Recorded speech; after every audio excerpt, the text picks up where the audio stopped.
नमस्कार। इस समय आप देख रहे हैं news in India. News in India में आपका स्वागत है। आइए नजर डालते हैं आज की कुछ खास खबरों पर।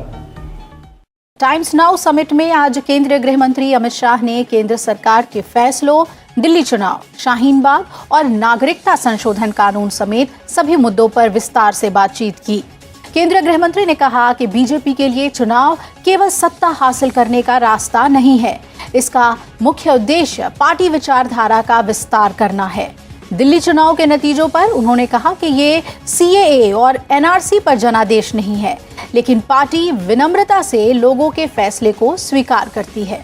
दिल्ली चुनाव के दौरान पार्टी के कुछ नेताओं की ओर से विवादित बयान पर अमित शाह ने कहा कि पार्टी ऐसे बयानों का समर्थन नहीं करती और पार्टी नेताओं को ऐसे बयानों से बचना चाहिए। चुनाव बहुत सारे दलों के लिए, सरकार बनाने के लिए, सरकार गिराने के लिए होते हैं। Bharatiya Janata party ideology based party है। हमारे लिए चुनाव हमारी आइडियोलॉजी को भी एक्सपांड करने का एक मौका होता है।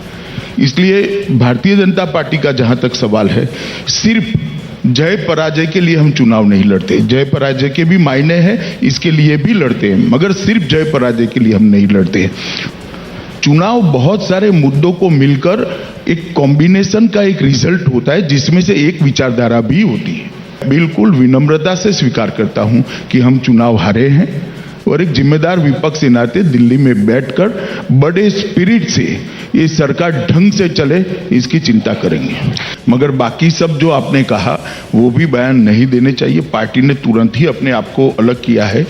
इसका खामियाजा भुगतना पड़ा, भुगतना भी पड़ा हो सकता है, क्योंकि वोट देने वालों को क्यों वोट दिए है ये तो अंदर लिखने की व्यवस्था है नहीं, इसलिए मालूम नहीं पड़ेगा, मगर हो सकता है भुगतना पड़ा हो। शाहीन बाग और नागरिकता संशोधन कानून को लेकर उन्होंने कहा कि ये मुद्दा आज भी है कि विरोध प्रदर्शन किस तरह का होना चाहिए। उन्होंने कहा कि सीएए पर वो बहस के लिए तैयार हैं, लेकिन ऐसा लगता है कि इसका मकसद सिर्फ बीजेपी का विरोध करना है।